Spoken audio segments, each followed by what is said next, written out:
인도의 드넓은 평원 위 영원한 사랑을 노래하듯 하얀 대리석으로 빛나는 하나의 건축물이 있습니다. 세계 7대 불가사의 중 하나로 손꼽히는 타지마할. 그 경이로운 아름다움은 수많은 이들의 탄성을 자아내며 보는 이의 영혼을 사로잡지만 그 웅장함 뒤편에는 무굴 제국의 잔혹한 영광과 한 시대의 어두운 그림자가 깊숙이 드리워져 있습니다. 오늘은 이 위대한 건축물이 탄생하기까지의 숨겨진 이야기, 그리고 타지마할 설계자가 눈이 뽑혀야 했다는 섬뜩한 소문에 얽힌 무굴 제국의 잔혹한 역사적 진실을 면밀히 파헤쳐볼 시간입니다.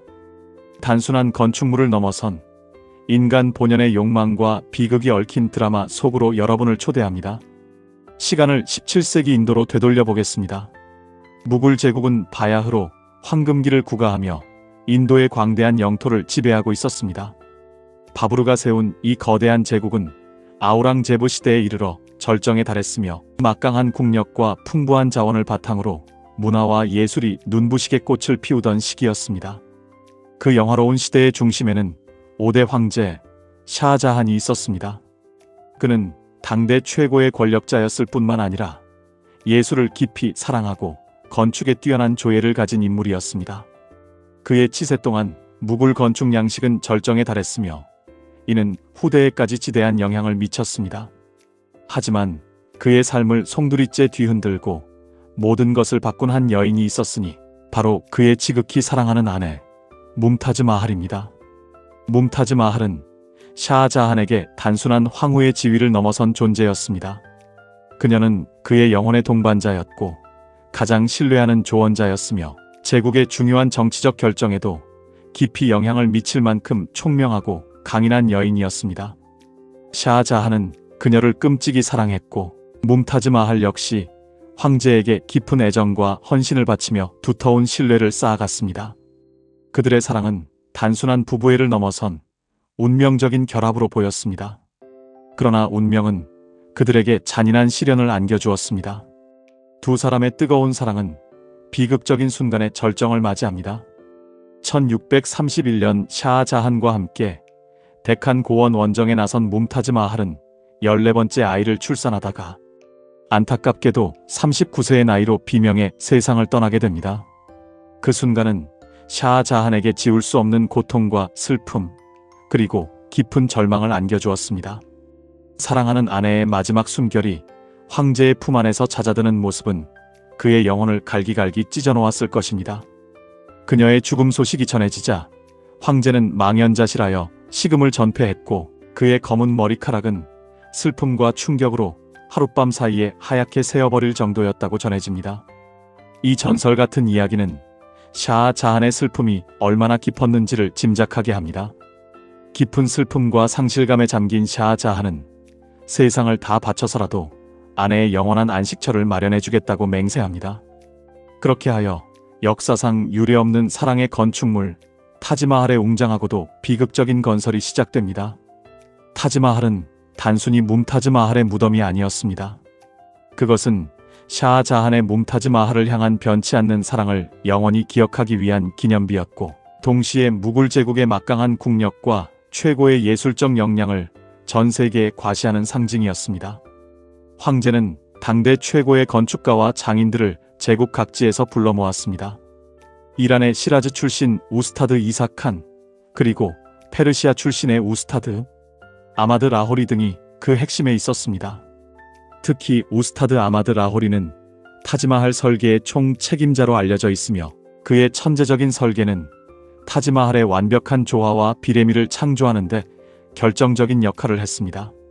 그는 수학적 지식과 건축에 대한 깊은 이해를 바탕으로 완벽한 조화를 이루는 건축물을 구상했습니다.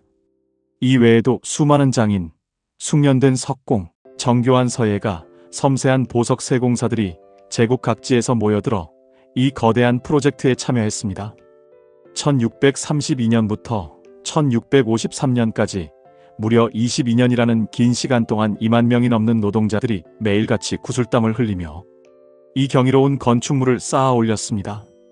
인도 전역과 아시아 각지에서 공수된 최고급 대리석과 진귀한 보석들이 이 거대한 프로젝트에 아낌없이 투입되었습니다. 멀리 페르시아와 중국에서 온 보석들, 아프가니스탄의 깊은 푸른색 라피스, 라줄리, 티베트의 신비로운 터키석, 그리고 스리랑카의 빛나는 사파이어 등 헤아릴 수 없는 진귀한 보물들이 타지마할의 내부를 화려하게 장식했습니다. 타지마할은 단순한 건물이 아니라 지구촌 곳곳에서 온 최고급 재료와 최고 기술을 집대성한 당대 인류 문명의 정수라고 할 수 있었습니다. 그러나 이러한 엄청난 건축 사업은 막대한 재정을 필요로 했습니다. 샤자한은 타지마할 건설에 필요한 자금을 마련하기 위해 무리하게 세금을 징수하기 시작했습니다. 이미 가난과 역병으로 고통받던 백성들의 삶은 더욱 깊은 나락으로 떨어졌고 제국 전역에서 원성과 불만이 터져나왔습니다. 백성들은 굶주림에 허덕였으며 농업 생산성은 급격히 떨어지고 경제는 파탄 지경에 이르렀습니다. 하지만 샤자한은 사랑하는 아내를 향한 맹목적인 사랑과 자신의 위대한 업적을 역사에 길이 남기겠다는 열망에 사로잡혀 백성들의 고통을 외면했습니다. 그의 눈에는 오직 뭄타즈 마할을 위한 영원한 안식처만이 보였을 뿐입니다. 이 시기에 무굴 제국의 경제는 급격히 피폐해지기 시작했습니다. 백성들은 굶주림과 질병에 시달렸고 사회 전반에 걸쳐 극심한 불안감과 불평등이 팽배했습니다. 타지마할의 아름다움은 역설적으로 수많은 백성의 희생과 눈물 위에서 피어난 것이었습니다. 이러한 혼란과 백성들의 고통 속에서 타지마할에 얽힌 소름 끼치는 소문이 백성들 사이에 빠르게 퍼져나가기 시작합니다. 바로 타지마할 완공 후 자한이 건축에 참여한 모든 장인과 노동자들의 손목을 잘라버리거나 눈을 뽑아버렸다는 섬뜩한 이야기입니다.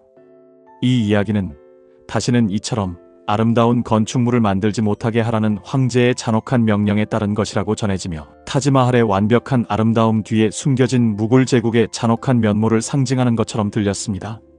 상상해 보십시오. 22년이라는 긴 세월 동안 땀과 피로 이뤄낸 위대한 걸작을 완성하고 나서 자신들의 손이 무참히 잘려나가거나 세상을 보았던 눈이 뽑혀나가는 모습을, 그들의 숙련된 기술과 예술적 혼, 그리고 미래에 대한 모든 꿈과 열정이 한순간에 산산조각 나는 모습을, 이 소문은 오랜 세월 동안 사람들의 입에서 입으로 전해지며 타지마할의 신비로움과 함께 두려움을 더했습니다. 마치 그 아름다움의 대가가 너무나도 잔혹했음을 암시하는 듯 했습니다. 그러나 대부분의 역사학자들은 이 이야기가 사실이 아닐 가능성이 매우 높다고 보고 있습니다. 당시의 역사적 기록이나 고고학적 증거, 어디에서도 이러한 잔혹한 처벌에 대한 명확한 증거는 찾아보기 어렵기 때문입니다. 오히려 샤자한은 타지마할 건축에 참여한 뛰어난 장인들에게 상당한 보상과 명예를 부여했을 가능성이 더 큽니다. 당시 무굴 제국은 건축 기술과 예술적 재능을 매우 중시했고 뛰어난 장인들을 우대하며 그들의 기술을 보호하고 발전시키려는 문화가 있었습니다. 이처럼 중요한 인재를 무자비하게 제거하는 것은 제국의 미래를 생각할 때 비합리적인 행동이었을 것입니다. 그럼에도 불구하고 이 소문이 널리 퍼진 것은 아마도 당시 백성들이 겪었던 자한의 강압적인 통치와 무리한 세금 징수, 그리고 그로 인한 극심한 고통과 불만이 이처럼 잔혹한 상상을 불러일으켰을 것이라고 추측해 볼 수 있습니다. 위대한 업적 뒤에 숨겨진 백성들의 피눈물과 억압된 분노가 반영된 어쩌면 저항의 의미를 담고 있는 설화일지도 모릅니다. 때로는 민중의 이야기가 정사보다 더 큰 울림을 주기도 합니다. 타지마할은 마침내 완성되었지만 샤자한의 행복은 오래가지 못했습니다. 그의 아들 아우랑제브는 아버지의 사치스러운 생활과 무리한 통치, 그리고 지나치게 관용적인 종교 정책에 깊은 불만을 품고 있었습니다. 아우랑제브는 독실한 순위, 이슬람 신자로 아버지의 힌두교도와 시크교도에 대한 관용적인 태도와 방탕한 생활, 그리고 과도한 건축 사업을 못마땅하게 여겼습니다. 그는 샤자한의 통치 방식이 제국의 재정을 파탄내고 무굴 제국의 이슬람적 정체성을 약화시키고 있다고 생각했습니다. 아우랑제브는 보다 엄격한 이슬람 율법에 기반한 제국을 꿈꿨습니다. 결국 1658년 아우랑제브는 자신의 형제들을 차례로 제거하고 군대를 동원하여 쿠데타를 일으켜 아버지 샤자한을 폐위시킵니다. 그리고 샤자한을 아그라, 성의 무삼만 버즈라는 작은 방에 유폐시킵니다. 샤자한은 그 작은 방의 창밖으로 멀리 보이는 타지마할을 바라보며 남은 여생을 보냈습니다. 그는 자신이 사랑하는 아내를 위해 온 힘을 다해 지은 아름다운 건축물을 바라보는 것 외에는 아무것도 할 수 없는 비참한 처지가 된 것입니다. 그의 마지막 소원 역시 타지마할이 보이는 곳에 묻히는 것이었고, 그는 뭄타즈 마할의 영원한 안식처 옆에 나란히 안장되었습니다. 역사의 아이러니는 이처럼 비극적입니다. 아우랑제부의 통치는 아버지의 그것과는 사뭇 달랐습니다. 그는 이슬람 제1주의를 표방하며 강경한 정책을 펼쳤습니다. 무슬림에게는 관대했지만 비무슬림에 대해서는 가혹한 정책을 시행했습니다. 그는 비무슬림에 대한 인두세인 지지야를 다시 부활시켰고, 힌두교 사원을 파괴하거나 모스크로 개조하는 등 종교적 억압 정책을 감행했습니다. 또한 힌두교 축제를 금지하고 힌두교 고위 관료들을 해고하는 등 노골적인 차별 정책을 펼쳤습니다. 이러한 종교적 억압 정책은 무굴 제국 내의 힌두교도들과 다른 종교 집단의 강력한 반발을 불러일으켰습니다. 제국은 종교적인 갈등으로 깊게 분열되기 시작했고, 각지에서 반란과 저항이 끊이지 않았습니다. 이러한 종교적 갈등은 무굴 제국의 내부 단결력을 심각하게 약화시켰고, 제국 전반에 걸쳐 극심한 불안정을 심화시키는 결과를 초래했습니다. 한때 관용으로 유지되던 제국의 평화가 깨어지는 순간이었습니다. 특히 아우랑제부의 종교적 억압은 마라타 동맹이라는 강력한 힌두교 민족주의 세력의 부상을 촉진했습니다. 마라타 동맹은 서부 인도 데칸 고원에서 발흥한 세력으로 시바지라는 걸출한 지도자를 중심으로 무굴 제국에 강력히 대항하기 시작했습니다.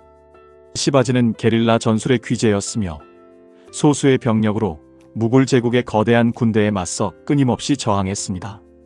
그의 리더십 아래 마라타 동맹은 점차 세력을 확장했고, 이는 아우랑제부에게 큰 위협으로 다가왔습니다. 아우랑제부는 마라타 동맹을 진압하기 위해 막대한 자원과 병력을 투입했지만, 산악지형을 이용한 마라타의 예측 불가능한 게릴라 전술에 번번이 고전했습니다. 제국군은 끊임없이 이어지는 기습 공격과 보급로 차단에 시달리며 큰 피해를 입었습니다. 가장 유명하고 극적인 전투 중 하나는 1659년 프라타프가드 전투입니다. 이 전투에서 시바지는 무굴 제국의 강력한 장군인 아프잘 칸과의 협상장에서 극적인 승리를 거두었습니다. 당시 아프잘 칸은 시바지를 제거하려는 음모를 꾸미고 있었습니다. 시바지를 초대하여 포옹하는 척하며 칼로 찌르려 했던 것입니다. 그러나 시바지는 그의 의도를 미리 간파하고 있었습니다. 그는 자신이 아프잘 칸에게 살해될 것을 예상하고 미리 갑옷안에 바그나흐라고 불리는 강철 발톱을 은밀히 숨겨두었습니다. 아프잘 칸이 시바지를 끌어안는 순간 시바지는 재빨리 바그나흐를 사용하여 아프잘 칸의 심장을 꿰뚫었습니다. 이 사건은 마라타 동맹에게 엄청난 사기와 용기를 불어넣었고, 무굴 제국에게는 큰 충격과 공포를 안겨주었습니다. 이후에도 시바지는 쉴 새 없이 무굴 제국의 주요 거점을 습격하며 제국군을 괴롭혔습니다. 1664년에는 인도 서해안에 부유한 항구 도시 수라트를 급습하여 막대한 보물을 약탈하기도 했습니다. 이러한 마라타 동맹의 끈질긴 저항은 무굴 제국의 국력을 크게 소모시켰고, 제국의 쇠퇴를 가속화하는 중요한 원인이 되었습니다. 아우랑제부는 그의 생애 대부분을 데칸 고원에서 마라타 동맹과 싸우며 보냈지만 결국 그들을 완전히 제압하는 데는 실패했습니다. 아우랑제부 사후 무굴 제국은 더욱 빠르게 쇠퇴의 길을 걷습니다. 그의 엄격한 종교 정책은 제국 내에 깊은 상처를 남겼고, 후계자들은 강력한 통치력을 발휘하지 못했습니다. 잦은 내분과 전쟁, 그리고 종교적 억압 정책으로 인해 제국은 돌이킬 수 없는 분열의 길로 접어들었고, 중앙정부의 통제력은 급격히 약화되었습니다. 마라타 동맹뿐만 아니라 시크교도, 라지푸트족 등 다양한 지역 세력들이 독립적인 움직임을 보이며 제국의 영토는 점차 축소되었습니다. 이 시기 페르시아의 나디르 샤가 인도를 침략하여 수도 델리를 약탈하는 참극이 벌어지기도 했습니다. 1739년 나디르 샤의 군대는 델리를 유린하고 전리품으로 전설적인 공작새 옥좌와 코인으로 다이아몬드를 포함한 막대한 보물들을 약탈해 갔습니다. 이 사건으로 무굴 제국의 권위는 땅에 떨어졌고 제국은 더 이상 강력한 통일 국가로서의 면모를 유지할 수 없게 되었습니다. 제국은 이름뿐인 존재로 전락하고 말았습니다. 결국 18세기 후반부터 영국 동인도 회사의 침략이 본격화되면서 무굴 제국은 점차 영국의 식민지로 전락하게 됩니다. 세포이 항쟁은 1857년에 발생한 인도인 용병들의 대규모 반란으로 이는 무굴 제국의 마지막 불꽃이자 동시에 영국의 지배를 공고히 하는 계기가 되었습니다. 이 항쟁 이후 영국은 무굴 제국의 마지막 황제 바하두르 샤 2세를 폐위시키고 공식적으로 무굴 제국을 해체함으로써 300년이 넘는 영광의 역사를 마감하게 됩니다. 타지마할의 아름다움 뒤에는 이처럼 무굴 제국의 흥망성쇠와 관련된 수많은 이야기, 그리고 잔혹한 권력 투쟁과 민중의 고통, 그리고 제국의 종말이라는 드라마틱한 역사가 숨겨져 있었던 것입니다. 타지마할에 얽힌 흥미로운 비화는 또 있습니다. 샤자한이 자신을 위해 검은색 대리석으로 타지마할과 흡사한 또 다른 무덤을 지으려 했다는 이른바 검은 타지마할 설입니다. 타지마할 강 건너편에 검은 대리석으로 지어진 자신만의 무덤을 만들어 사랑하는 아내의 무덤과 완벽하게 나란히 서게 하려 했다는 이야기입니다. 이 이야기는 17세기 유럽 여행자의 기록에서 처음 등장했으며 마치 동화 같은 상상력을 자극합니다. 하지만 현재는 야사로 여겨지고 있습니다. 고고학적 발굴 조사 결과 검은 타지마할의 기초가 될 만한 구조물은 발견되지 않았기 때문입니다. 하지만 만약 이 계획이 실제로 진행되었다면 흰색의 타지마할과 대비되는 검은색의 거대한 무덤은 어떤 모습이었을지, 그로 인해 아그라의 스카이라인은 얼마나 더 신비롭고 웅장해졌을지 상상력을 자극합니다. 그것은 어쩌면 완벽한 균형 속의 또 다른 비극을 상징했을지도 모릅니다. 또한 타지마할 내부는 원래 진귀한 보석들로 화려하게 장식되어 있었습니다. 벽면은 정교한 상감세공으로 꾸며졌고 다양한 보석들이 박혀 빛을 발했습니다. 내부의 모든 표면은 무굴 예술의 극치를 보여주는 섬세한 문양과 꽃무늬로 가득했습니다. 그러나 19세기 초 무굴 제국의 혼란기에 약탈자들에 의해 대부분의 보석들이 도난당했습니다. 특히 1857년 세포이 항쟁 이후 영국군과 그 추종자들에 의해 상당수의 장식품이 무자비하게 약탈되기도 했습니다. 지금 우리가 보는 타지마할의 모습은 과거의 화려함에 비하면 사실 소박하다고 할 수 있습니다. 상상해 보십시오. 원래의 타지마할이 햇빛 아래에서 얼마나 찬란하게 빛나고 있었을지, 벽면의 보석들이 반짝이며 방문객들을 압도하는 그 장엄한 아름다움은 과연 어떤 것이었을까요? 타지마할은 단순히 아름다운 건축물을 넘어 한 시대의 영광과 비극, 그리고 인간의 사랑과 욕망, 그리고 권력의 덧없음이 복합적으로 얽혀있는 거대한 서사시입니다. 샤자한의 뭄타즈 마할을 향한 지고지순한 사랑, 그 사랑을 건축으로 표현하기 위한 무리한 백성들의 희생, 왕위를 차지하기 위한 아우랑제브의 잔혹한 권력, 투쟁, 그리고 결국 무굴 제국의 쇠퇴와 멸망까지, 이 모든 이야기가 흰색 대리석 위에 고스란히 새겨져 있습니다. 타지마할을 바라보며 우리는 한때 인도 대륙을 호령했던 거대한 제국의 영광과 그림자, 그리고 그 속에서 살아 숨쉬었던 수많은 사람들의 삶과 고뇌를 엿볼 수 있습니다. 이 건축물은 사랑의 기념비이면서 동시에 인간 역사의 복잡한 단면을 보여주는 살아있는 증거인 것입니다. 오늘 정보가 유익하셨다면 구독과 좋아요 부탁드립니다. 여러분의 응원이 영상을 만드는데 큰 힘이 됩니다. 그럼 저는 다음 영상에서 더 알찬 내용으로 찾아뵐게요.